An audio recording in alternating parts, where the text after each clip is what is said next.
a big thing about this song was the like lyrically where what it was doing, and I had initially, again, the first thought where the phrase lying low came from was everybody's lying low in in lockdown, and that we don't have any we can't do much, we can't go out, and everyone's sort of hunkering down. And so it kind of came from that, but as I wrote it more, it sort of revealed itself more to me. I think songs can do that in a weird way. Sometimes you start something and you're not fully sure what it's about, but the more you write it, the more you sort of realize, oh, it's because I've been feeling this or thinking about this.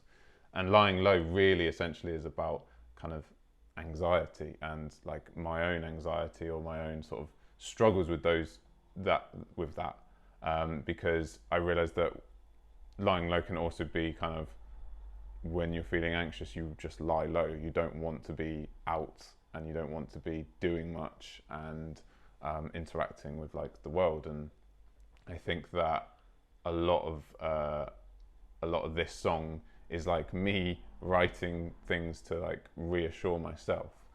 So no feeling is final, it's just passing in a cycle. It's just like telling yourself that like in this anxious state, in this anxious moment, that this is just a moment and this is going to pass through, and like things are okay sort of thing. And talking about like a black cloud that comes out, it hangs around and makes it harder to see. You doubt things, you shout things, you've got one eye shut on the relenting scenes. It's like you've got one eye shut to the world just going nuts and mad outside, but this black cloud is like coming over you, and you're having to sort of deal with it, and but eventually that will like move away. But there's always some like hope in it. There's always some hope of like getting once we get to the chorus, it's going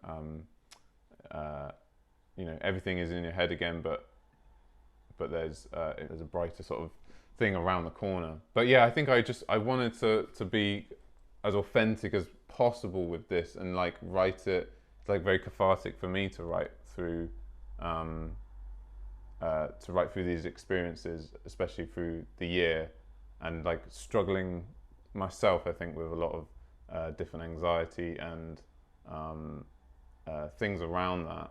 And this helped me kind of sort of process a lot of that. And then, yeah, like I said, I'm almost writing it for myself, that it's like a reassuring thing. So lyrically, it started kind of taking on a life of its own, and it wasn't just going to be about like a lying low and lockdown and feeling like, oh, we can't go out or whatever, because I think it's a lot of emotions that I've had before, and it's not just about lockdown. That was sort of the start of it. And really in the pre-choruses where it's sort of saying like, you asked how are you, but the answer's never rings true. It's sort of being, it's essentially being like, yeah, how can you authentically say how you're really feeling instead of just putting on that sort of facade that a lot of the time is so easy to do. And I do this all the time, where you sort of say you're all right, you say you're fine, and really you're not feeling that great and stuff, and you're going through quite a few things. So yeah, it's sort of, it kind of hopefully is this like, I think you can mix slightly darker lyrics and like a happier or more kind of catchy, punchy musically, and mix those two things together. And I quite like the idea of that people could sing along to it, or people could be instantly kind of hooked in, and then find ways of like connecting to it with the lyrics, and maybe it highlights their own experiences in some way.